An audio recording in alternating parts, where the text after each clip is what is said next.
Hello, अस्सलाम वालेकुम। Welcome करती हूँ मैं आपको अपने channel cooking with Rabia Naveed पर और उम्मीद करती हूँ आप सब खैरियत से होंगे। आज मैं आपके लिए लाई हूँ एक ऐसी रेसिपी जो कि बहुत ही इजी और बहुत ही मज़ेदार है, जो कि है शलजम गोश्त की। वो भी मैं अपने स्टाइल में सिखाऊंगी आपको। उम्मीद करती हूँ बाकी रेसिपियों की तरह आपको ये रेसिपी भी इजी और अच्छी लगेगी। जो आज मैं बनाऊंगी नहायत ही आसान रेसिपी और आसान तरीके से। आप भी ज़रूर ट्राई कीजिएगा और मेरे चैनल को लाइक, शेयर और सब्सक्राइब कीजिएगा। चलें शुरू करती हूँ मैं आज की रेसिपी, जो कि बहुत ही लजीज और बहुत ही मज़े की होने वाली है और आपको पसंद भी आएगी। आप ज़रूर ट्राई कीजिएगा और मुझे फीडबैक दीजिएगा। कमेंट में ज़रूर बताइएगा कि आपको मेरी रेसिपी कैसी लगती है और किस किस को शलजम गोश्त पसंद है। हम सब तो बहुत शौक़ से खाते हैं और उम्मीद है कि आप सबको भी पसंद आएगी। चलें शुरू करती हूँ आज की रेसिपी। सबसे पहले 3 गिलास पानी लूँगी और उसे गरम करेंगे। गरम करने के बाद मैंने इसमें आधा किलो गोश्त डाला है। गोश्त को अच्छे से धोना है सबसे पहले। आप चाहो तो इसे सिरके के पानी में भी धो सकते हो, जिस तरह मैंने आपको चिकन का तरीका बताया है धोने का। आप गोश्त को भी इसी तरीके से धो सकते हो। गोश्त डालने के साथ ही हम इसमें टमाटर भी ऐड कर लेंगे और साथ ही लहसुन और अदरक का पेस्ट भी डाल लेंगे और प्याज भी डाल लेंगे। ये तमाम चीज़ें गोश्त के साथ ही गर्म पानी में जाएंगी। उसके बाद हम अच्छे से इसे मिक्स करेंगे और साथ ही हम इसमें मसाले भी डाल लेंगे, जिसमें लाल मिर्च पाउडर, हल्दी पाउडर आप अपने हिसाब से डाल लीजिएगा। मैं यहाँ पर एक एक चम्मच डाल रही हूँ हल्दी पाउडर। और इसमें जो धनिया पाउडर डाला था और ये कुटी हुई लाल मिर्चें हैं और नमक है। ये तमाम मसाले डालकर हमने इसको मिक्स करना है और मिक्स करने के बाद हमने उस टाइम तक पकाना है जब तक कि ये गोश्त गल नहीं जाता।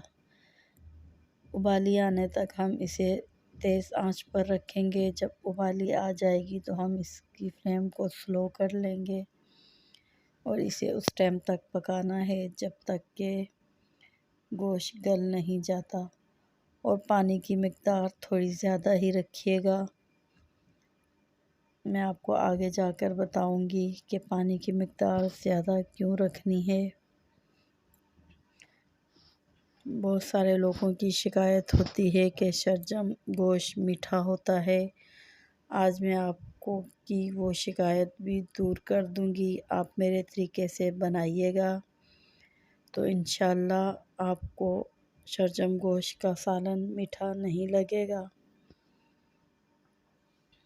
यहाँ पर गोश्त हमारा गल चुका है और देखें पानी इसमें अभी भी मौजूद है और मैंने इसमें अब शलजम डाल दिए हैं, जो कि बड़े साइज़ के कटे हुए हैं। आप एक शलजम में से 2 भी कर सकते हैं। ये आपके अपनी चॉइस है, आप जिस साइज़ का शलजम काटना चाहें काट सकते हो। अब मैंने 10 मिनट तक इसे हल्की आंच पर पकाया है। अब भी देखें इसमें शोरबा मौजूद है। हमारा शलजम भी जो है 70% गल चुका है। अब इसमें से हम तमाम शोरबे को निकाल लेंगे। यही वजह थी जो मैंने आपसे कहा था कि पानी की मिक़दार आपने ज़्यादा रखनी है। मसाला वग़ैरह कुछ नहीं निकालना, हमने सिर्फ़ इसमें से इसका शोरबा ही निकालना है। और आप जितना शोरबा रखना चाहो उतना पानी डाल सकते हो। अब मैंने इसमें से तमाम पानी निकाल लिया है। यहाँ पर मैं इसमें ऑयल डालूँगी। पानी निकालने की वजह ये है कि इसका ज़ायका रहेगा। हम पानी को सुखा लेते हैं, शलजम गोश्त के पानी को सुखा लेते हैं, जिसकी वजह से उसका ज़ायका चला जाता है और हम दूसरा पानी डालते हैं, उसमें फिर वो ज़ायका नहीं रहता। अब यहाँ पे मैं भुनाई करूँगी शलजम गोश्त की। इसके तमाम पानी को सुखाना है जो शलजम ने छोड़ा है, अच्छे से इसको सुखा देंगे। देखें ऑयल आ रहा है ऊपर। अब मैं इसमें डालूँगी मेथी। ये देखें कितनी छोटी मेथी है, इसे कसूरी मेथी कहते हैं। अगर मिल जाए तो अच्छी बात है, नहीं मिल रही तो आपके पास जो मेथी मौजूद है आप वो डाल सकते हैं, लेकिन सूखी मेथी का इस्तेमाल नहीं करना। यहाँ पे देखें शलजम गोश्त की अच्छे से भुनाई हो चुकी है, तमाम ऑयल ऊपर आ गया है। अब इसमें मैं मेथी डालूँगी। मेथी में बहुत मिट्टी होती है, इसे 2 पानी से अच्छे तरीके से निकालना है और तीसरे पानी के ऊपर तीसरी दफ़ा जब पानी डालेंगे तो फिर उस मेथी को ऊपर से निकाल के शलजम गोश्त में शामिल कर लेंगे। इससे हमारा जितनी मिट्टी होगी वो पानी में बैठ जाएगी। ये मेथी डालने से शलजम गोश्त का जो मीठापन होगा वो ख़त्म हो जाएगा। यहाँ पे देखें हमारा शलजम गोश्त अच्छे से भुन चुका है।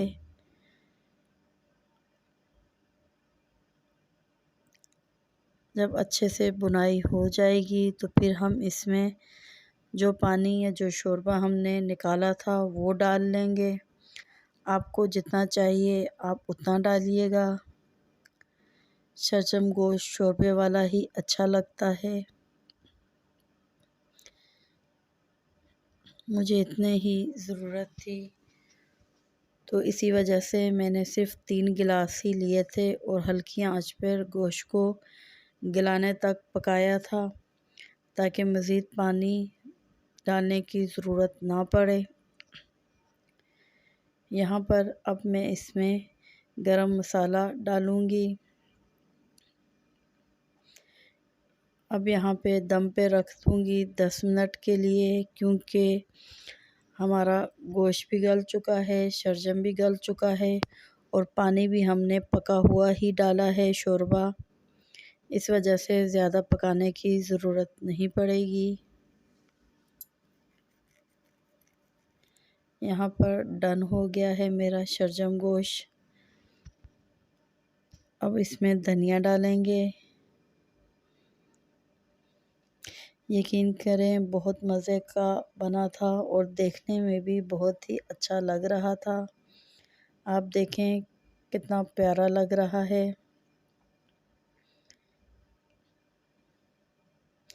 आप इस तरीके से पकाएंगे तो इंशाल्लाह आपका शलजम गोश्त भी बहुत ही लजीज बनेगा।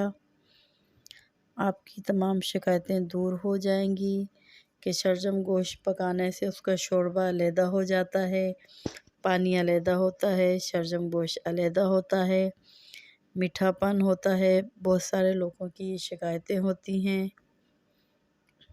आप इस तरीके से पकाइएगा, कोई शिकायत नहीं रहेगी। और इसकी खुशबू इतनी थी गरम मसाले और मेथी की कि पूरे घर में फैल चुकी थी। देखें इसमें मेथी बिल्कुल भी नज़र नहीं आ रही, लेकिन उसका ज़ायका है इसमें। आप इस तरीके से बनाइएगा, आपको ज़रूर पसंद आएगी। उम्मीद करती हूँ मेरी आज की रेसिपी भी आपको पसंद आई होगी। आप ज़रूर ट्राई कीजिएगा और मुझे दुआओं में याद रखिएगा। अब मैं आपसे इजाज़त चाहती हूँ। ओके बाय, अल्लाह हाफिज़।